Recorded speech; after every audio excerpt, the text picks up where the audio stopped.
Here on the 956 Drive Home, really good listeners to the show know that there's been kind of a running joke between me and Davis about the topic of feral hogs, wild hogs within the state of Texas. It's a topic that I'm like, I don't know if we should talk about. Davis was like, yeah, we should talk about it, those wild hogs. It's because Zach doesn't know, and I do know.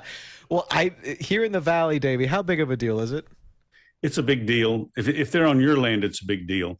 Well, I mean, because I'm a city slicker, that's kind of why. You know, that's why I kind of poo-poo the idea. But I know you respect. It's a big deal. They've been spotted in metropolitan Houston, and I would be surprised if they hadn't been spotted in Edinburgh. Probably not around the new courthouse that's going up. But there was an interesting story that was brought up in Houston on this very thing, and it happens to involve an HOA. And joining us on 710 KURV, who is an expert on HOAs, is David Rauch. And what's the story here? So what's the interaction between the wild hogs and the HOA here? What's going on? What's the story? Well, you know, the unfortunate thing is that they went and hired this trapper, and the trapper was all ready to spring the trap on those 25 hogs there at that association, but they hadn't gotten permission from the HOA. And, you know, in an HOA, it's run by a board of directors, and they enforce the CC&Rs, the covenants, conditions, and restrictions, and, you know, they rule the roost. And so they should have gone to the board first with their plan and done it together, unfortunately. Davis, your question. Yeah, this sounds hostile, but it's not.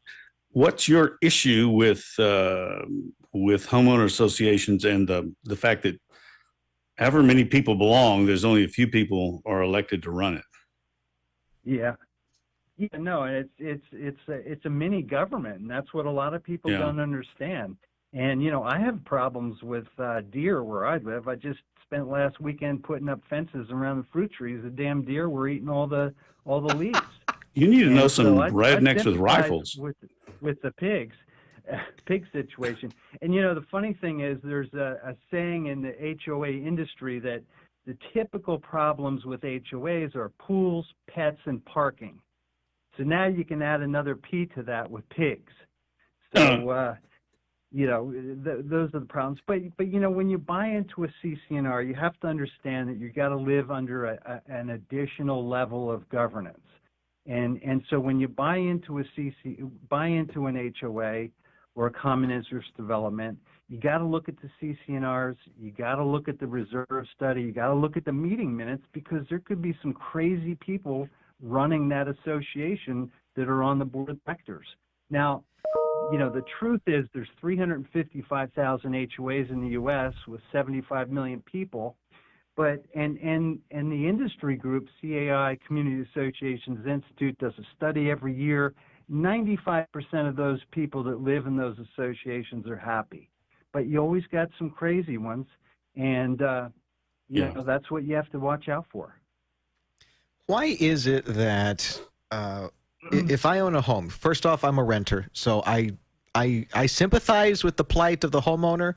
I understand a little bit of it, but I don't have any homeowner's experience. So why is it that if something is happening on my property as a homeowner, I'm not allowed to, in this case, you know, take care of the wild hog situation on my own? Why does the HOA feel like it needs to step in? In an association, there's two types of property. One, and this is what they all buy into, one is a separate interest, it's called, and that's your home. Everything in the home itself. If it's a condo, it's everything within the wall itself, within the paint. Everything outside of the paint is common area. That's the other type. Common area, that's area, and it's like where these pigs were destroying some of this property, was called the common area. That common area is governed by the HOA because it's owned in common by all of the homeowners in that association. That's the problem. And is that why you hear those stories about the like, I can't paint my house a certain color and I can't wave like flags and stuff? Exactly, because again, when you buy into an HOA, you have to read those CC&Rs, because in those CC&Rs are a lot of rules and regulations, and you have to know what you're getting into. before you buy into an association. But again, there's more good about associations than there is bad. It's just when the bad is exposed in the media, it sounds ridiculous. Like this story here with the feral hogs. Sounds ridiculous that they stopped this trapper from trapping those hogs, because that would be a good solution. David Rauch is a expert on HOAs. He's with Protect Building Services at protect.com, and we're talking about HOAs in general in light of a wild hog scenario. And so when you have wild hog or deer, or I forgot what another coyotes. Yes, Coyote. those when they come up on your property. So the standard operating procedure would be, if you wanted to avoid trouble, would be to hit up the HOA first. If it's a persistent problem, well, that's only if the hogs are in common area. Now, if they're in your home, now you got to talk to the HOA or talk to close your door and find out if you're restricted in what you can do. In other words, here in California, I'd like to shoot some of these deers, but you can't shoot a deer. People Why can't you? Insane, and there's laws against it. So you've got to follow the lead of the HOA. I mean, the law would never stop us here in Texas, but Davis Rankin, your question. Well, no, something else comes up. As I said, they have spotted large. Let me back up. Feral hogs are domestic pigs which they've been let loose, and they live wild, and they get to where they don't look like domestic pigs. They can attack, they can kill you, they can eat you. Typically, they're going to run from you, and they are an enormous financial drain because they are so destructive. However, like if you found one within the city limits of McAllen or Houston, you can't shoot them because you can't discharge a firearm within the city limits, or if you discharge, you got to run and hide. So, but they're already being seen in kind of suburban Houston, so they can be very aggressive. So this is a coming problem, is what I'm trying to say. I believe it to be. Right. And I but think do people really buy? Do people really buy a place with a homeowners association and they do not familiarize themselves with the rules and regs? Are you telling me they don't do that? A lot of times they just glance at the covenants, conditions, and restrictions. They just glance at. They never ask for the meeting minutes usually, because in the meeting minutes it's where you see what the association's issues are. There's all these issues that are brought up in the monthly or quarterly board meetings. But going back to what you were saying earlier, these feral pigs carry parasites, and they're mingling with dogs and cats and cattle, and so they're really a pest. And I think it transcends the HOA. I think it's actually, and it might not even be just a state problem. It could be a national problem, these pigs. So something needs to be done about it, but you got to bring it to the legislature, I think.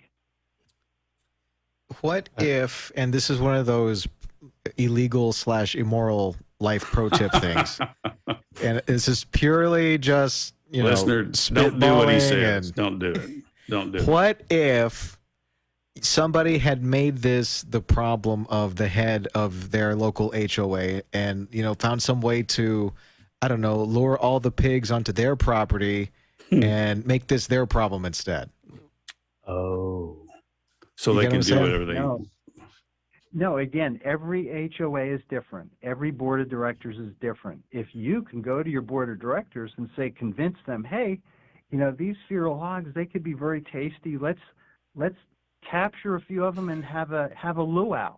We'll eat them, or let's trap them and take them somewhere, wherever the trappers take them.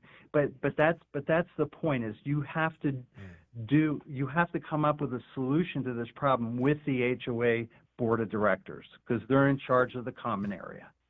What legal options do you have if in this case, like, they tear up your land, your property, you have to foot the bill for repairing it? Are you able to retaliate against the HOA? Yeah, and here's where you really run into trouble, because a lot of homeowners, they have issues with their HOA, and they sue. They bring litigation. But what they don't realize is that the association almost always has an attorney on retainer, general counsel, and those attorneys are, good attorneys. And so they protect the association.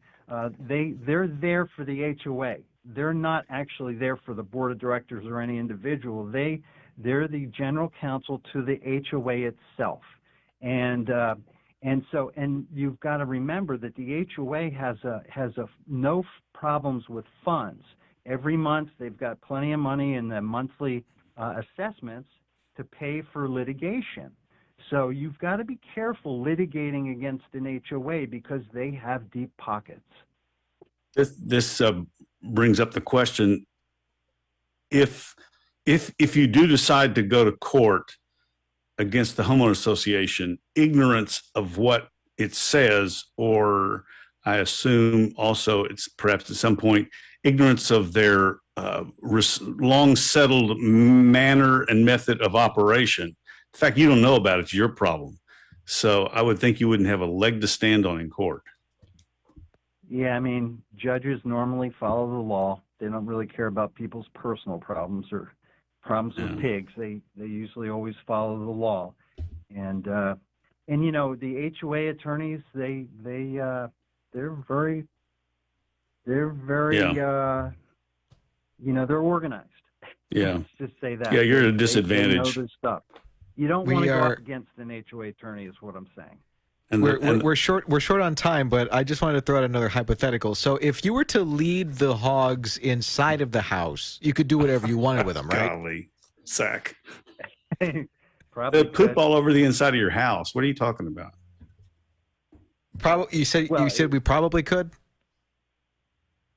Yeah, I have no answer, but I wouldn't let those things in my house.